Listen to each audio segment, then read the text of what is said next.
Nalla Narasimha Reddy Education Society's group of institutions, integrated campus. This is Dr. G. Subbarao, working as professor in Department of Civil Engineering. I welcome all the civil engineering candidates for this online class. In today's online class, I am going to explain about aquifers and some of the parameters like porosity, permeability, etc. Hydrogeology. This is a branch of geology. The meaning of hydrogeology is occurrence, storage and movement of groundwater in the subsurface.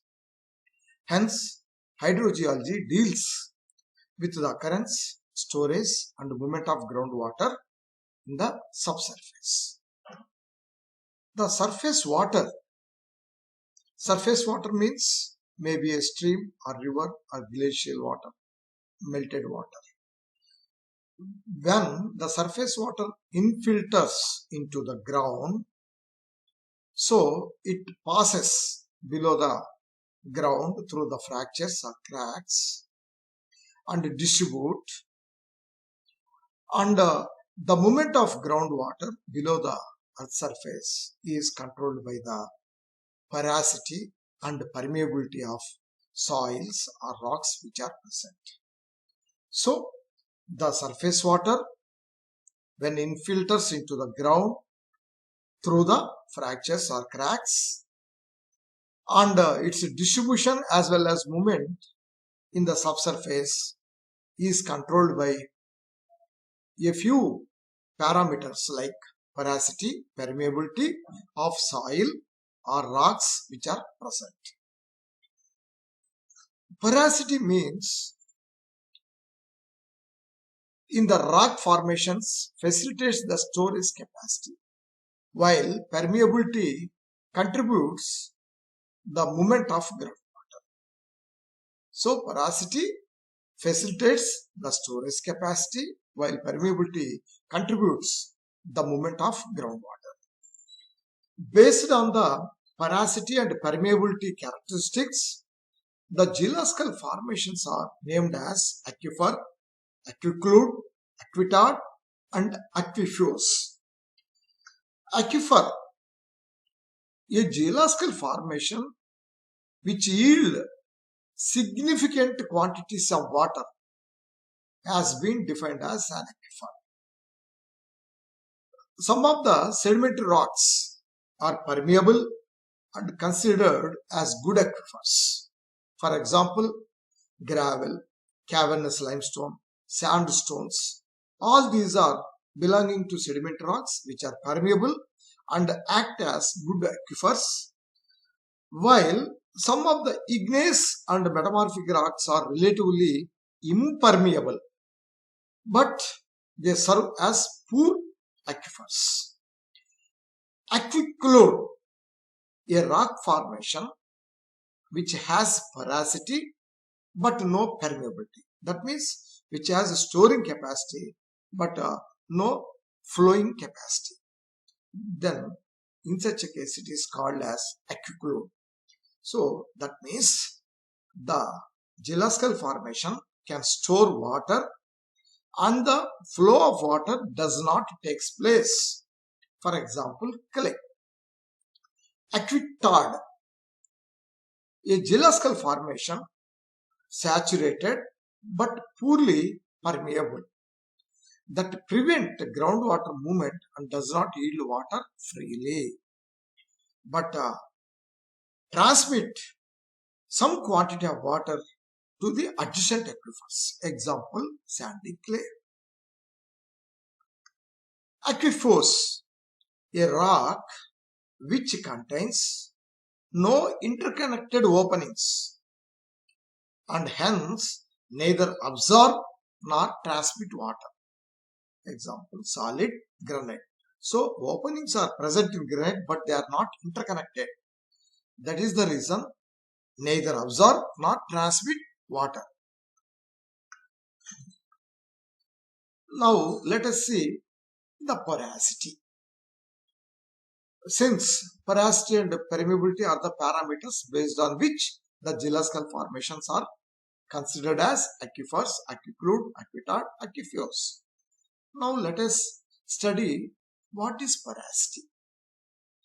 Porosity is defined as the amount of openings or empty spaces or pores which are present in a rock. Hence, porosity may be defined as the ratio of openings or pores or voids. This is designated as V small I in the soil or rock to the total volume of the soil or rock, which is designated as V, expressed usually in percentage. If we consider alpha is the porosity, in such a case alpha is equal to Vi divided by V, in which Vi is the volume of pores or openings or interstices, whereas V is the total volume. If we consider some of the geological formations, granite and quartzite, in which the porosity is 1.5%, that means least porosity. Shale and slate, their porosity is 4%. Coming to limestone, the porosity ranges from 5 to 10, and sand with gravel 20 to 30% porosity. Only gravel, if we consider, 25% porosity. Only sand, it is 35%. Only clay, 45%. These are the percentages of porosity in various geological formations. Suppose if we consider, let us take one example. A rock sample has a dry weight of 0.655 kg. After saturation with water, its weight is 0.732 kg. When it is immersed in water and found to displace 0.301 kg of water, then what is the percentage of porosity of the sample? This is a simple problem. So, sample weight, we know W1 0.655 kg. Weight of the saturated sample with water, W2 is equal to 0.732 kg. Weight of the water required to saturate the sample, W2 minus W1 is equal to 0.732 minus 0.655, that is 0.077 kg. So, weight of the water displayed by the saturated sample, W3 is equal to 0.301 kilo. Now, porosity of the sample is calculated as W2 minus W1 by W3, that is 0.077 by 0.301 into 100, which gives 25.58%. Hence, the porosity of the given sample is 25.58%. Now, permeability. Permeability of a rock or soil is defined as its ability to transmit water or a fluid. So, ability to transmit a fluid or water. Permeability usually depends on the porosity and interconnected pores character of the rock. So, how the pores are interconnected, and also the percentage of the sample, I mean porosity. So, permeability depends both on porosity and interconnected pores character of the soil or rock. So, permeability in a rock is measured in Darcys. 1 Darcy is equal to 0.987 micro square meters or 0.987 simply square micrometers.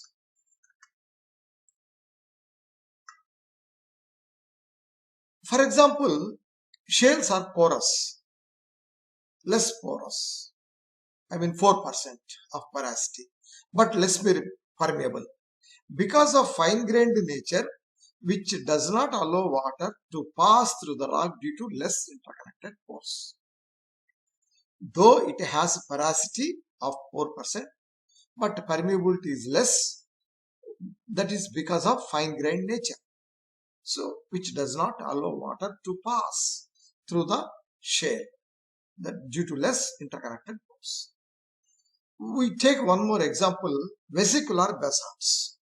Vesicular basalts is characterized by the presence of openings or pores. That means vesicular basalts are highly porous but less permeable. Though it has highly porous, less permeable. Why less permeable means the vesicles are not interconnected. That is the reason permeability is less. So the effective porosity in case of vesicular basalts is less. That is due to the pores which are present are not interconnected. Another parameter, hydraulic conductivity, which is also known as coefficient of permeability, K. The movement of groundwater in the subsurface depends on gravity, velocity and pressure of water. According to Darcys law, the flow of water, that means velocity of water, through a porous medium is proportional to a factor which is known as hydraulic conductivity or coefficient of permeability. So, according to Darcys law, the flow of water, that means velocity of water through a medium, porous medium, is always proportional to a factor that is called K. K stands here hydraulic conductivity or coefficient of permeability. So, when it is expressed as Q is equal to KIA, in which Q is volume of water flowing per unit time through a cross-sectional area A under a hydraulic gradient I, usually this I is equal to 1. Hence, K is equal to Q divided by IA. K will be called as velocity of flow. This is Henry Darcy. He was a French engineer who studied the movement of water through sand in 1856. Some geological formations whose coefficient values, permeability coefficient values are given here. For example, granite, it has 0.04. That means the coefficient value is very less. Similarly, quartzite, 0.04. Slate, 4. Shale, also 4. Sandstone, 400. Sand, 4,000. Sand and gravel, a combination, 40,000 is the coefficient value. Only alone gravel is 4 lakhs. Clay, 0.04, very, very least coefficient value. Limestone is 4. These are some of the permeability coefficient values. Hydraulic gradient. This is simply rate of groundwater flow. So groundwater flows at a rate of few centimeters to few meters per day. And the rate of groundwater flow is called as hydraulic gradient. So simply hydraulic gradient is the rate of groundwater flow.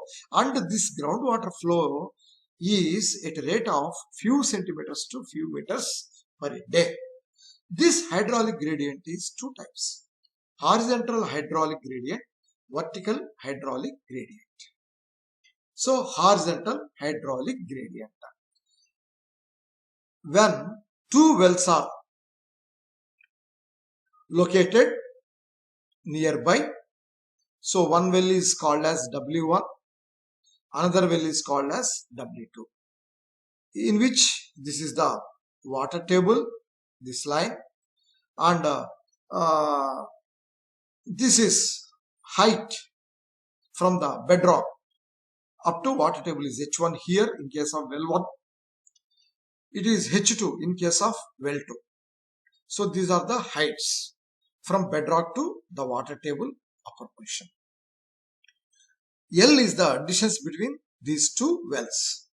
So, horizontal hydraulic gradient is simply the slope of water table in which direction the water is flowing. So, it is the change in hydraulic head over the change in distance between the two monitoring wells. In mathematical terms, we can say it is H2 minus H1 by L.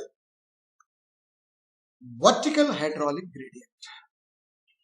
Difference in head divided by vertical distance between two wells.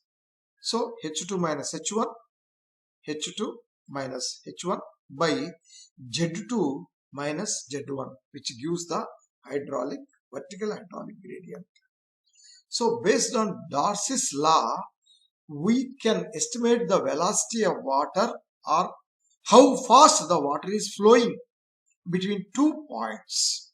So, velocity is calculated, rate of flow of water is calculated by using hydraulic conductivity divided by porosity, and hydraulic gradient V is equal K by N into dH by dL, where N is porosity, dH by dL are horizontal and vertical gradients. Thank you.